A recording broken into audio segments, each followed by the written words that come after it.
മാതാപിതാക്കൾക്ക് കുട്ടികളുടെ ഭാവിയെ പറ്റിയുള്ള ഉത്കണ്ഠകളാണ് എപ്പോഴും. കുട്ടികളുടെ ബാലപീഠകൾ അകറ്റി ഈശ്വരാഭിമുഖ്യമുള്ളവരായി വളർന്ന് കർമ്മമണ്ഡലങ്ങളിൽ തിളങ്ങുന്ന താരങ്ങളാക്കി അവരെ മാറ്റാൻ സവിശേഷമായ ഒരു വഴിപാട് നടത്തുന്ന ക്ഷേത്രമാണ് ഇടുക്കി ജില്ലയിൽ തൊടുപുഴയ്ക്കടുത്ത് ഇടവെട്ടി ശ്രീകൃഷ്ണസ്വാമി ക്ഷേത്രം. സാക്ഷാൽ വൈകുണ്ഠനാഥൻ തനിക്ക് പ്രിയപ്പെട്ട 2 ഭക്തരെ അനുഗ്രഹിച്ചരുളി ചെയ്തതാണ് തിരുവോണ ഊട്ട് വഴിപാട്.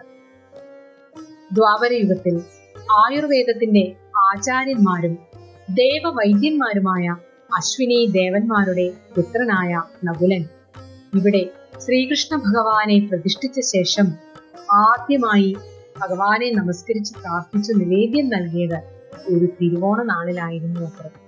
100 കണക്കിന് ഭക്തജനങ്ങളാണ് സൽസന്താന ലബ്ധിക്കും കുട്ടികളുടെ ബാലപീഠകൾ അകലാനും ഈശ്വരാഭിമുഖ്യമുള്ളവരായി വളരാനും കർമ്മമണ്ഡലങ്ങളിൽ തിളങ്ങുന്ന താരങ്ങളായി മാറാനും ഈ വഴിപാട് നടത്താറുള്ളത്. ഇത്തവണത്തെ തിരുവോണ ഊട്ടിന് സവിശേഷതകൾ ഏറെയാണ്. മേടമാസത്തിലെ തിരുവോണ ഊട്ട് ഏപ്രിൽ 22-നാണ് നടക്കുന്നത്.